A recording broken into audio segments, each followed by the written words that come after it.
Hey y'all, welcome back to the ranch. I'm Jared Paul, and today we're going to get to pruning a tree that I've been putting off for the past couple years. Laura got me 6 bare-rooted. They said London plane trees online. They could be American sycamores. I don't think we'll know for a little bit, but either one's cool with me. I prefer the London plane because they're insanely amazing, and obviously we don't have them over here. But an American sycamore, so close to it. Also very cool. So I got them in a group of 6. 2 since have passed away. One I don't think ever came out of dormancy the first time, and then the second this year. So I have one planted as a single, and then one pot with 3 of them in it, and they've gotten quite tall. So we're going to take a look at those and give them their initial pruning today. So that's what's coming up on today's episode of Jarhead Bonsai. All right, so we're not getting the best lighting. It's late afternoon, and this is on the northern side of the house. Sorry about that. I think that's east. Anyways, okay, so I'm thinking some sort of beetle, probably Japanese beetle. I've seen them here before. Has been working on this guy, or maybe some caterpillars. That's fine. Like I've heard before, plenty of bonsai guys say it's just a natural defoliation. You know, it's probably more gentle than doing the full thing yourself anyway, so whatever. Just been trying to grow it out this year, the past couple years actually. The first year I let them settle in, coming off of bare rooting. And then this year I potted them up and letting them settle into these pots. So you see they've got some pretty cool roots. Some might say they start too high up on the trunk and cut those out, but I think it gives it character. And, you know, I could always change the depth in which I plant, but each one of them has that. And I've noticed with bare-rooted trees, I've gotten these and trident maples bare-rooted. Also, Jim Dandy winterberries, they come with a ton of roots and like a really huge, long root system. So I've tried to just hack it back a little bit at a time. And I guess I wasn't that aggressive there, but I'm gonna keep it. I think it's gonna be a cool feature. If nothing else, later on I could plant a little higher and have these just on the surface out for a little bit and then pop down into the soil. But looking good. Not too much movement in the trunk, but these are pretty much straight up trees. And then lots of new growth, healthy new growth right there at the tip. Let's see if we get a better angle. There you go. You see all those new buds forming, so lots of energy going to the top of the tree. So I figure, why not end of summer, a couple more weeks of summer, why don't I prune them down now? They'll be easier to manage through the winter when they're shorter, and maybe we can get some new branching to kick off right at the end of the season and through autumn, fall, whatever you call it, wherever you're from. So that's the planting of 3, quite tall. And then I planted the runt by itself. 4 is an unlucky number to plant together, I've heard a bunch of times, and I don't like the number 4, so broke it up, 3 and 1. So I just absolutely love the shapes of the leaves. This one got eaten a little bit too. But okay, so this nice virgin, beautiful, no bites, light green. It's really cool. It's close to the shape of, actually it's not close to it at all. This is trident maples, and they're just such a well-defined trident. Very cool. All right. So this guy I'm just gonna let grow. Obviously it's the runt. It's got a nice little sway to the trunk, but very young. No reason to mess with it. I mean, I could take off that dead tip, but other than that, that one's cool. So let me get the tripod set up. Actually, you know what? Screw the tripod. I'm just gonna do this.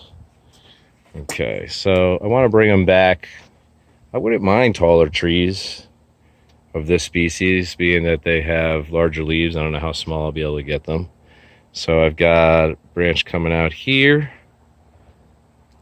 more dominant one here, and then a couple more here, and then it divides up top.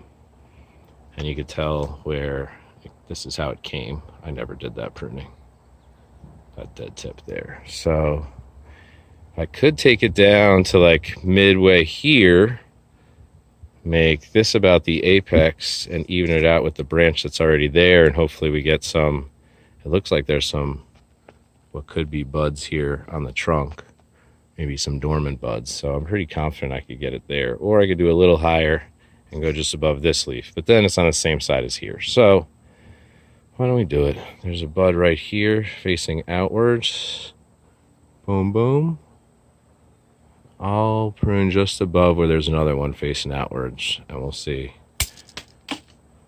All right.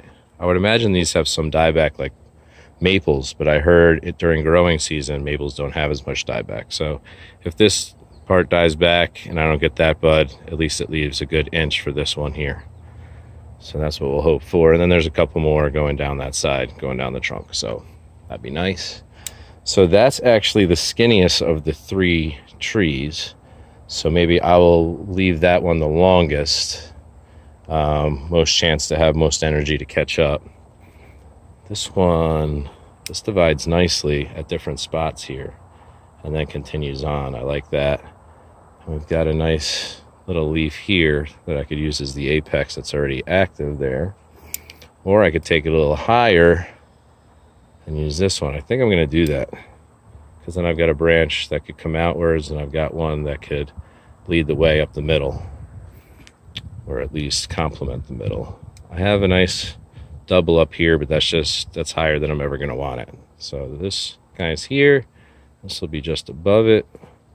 Makes sense to me. So I'll leave about an inch for dieback. Boom, boom. All right. I'm definitely not going to use this pot in the future. Maybe one more year in this pot, and then that it might deserve a nicer, wider pot, because I want these trees to be taller. I already know that. So it's just too big for this pot.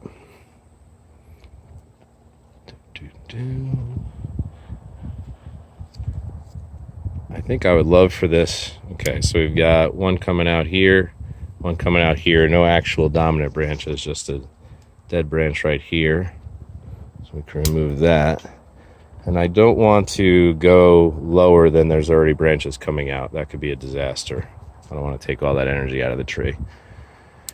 And then this one is a little higher than I left over here, up there, which I guess I could leave, or I could do this one. You know what? I'm actually going to go one step higher and leave this guy. Because what if I want it to be a 3-foot tall planting?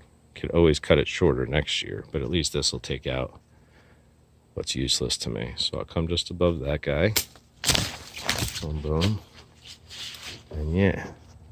All right, so I left plenty of tree.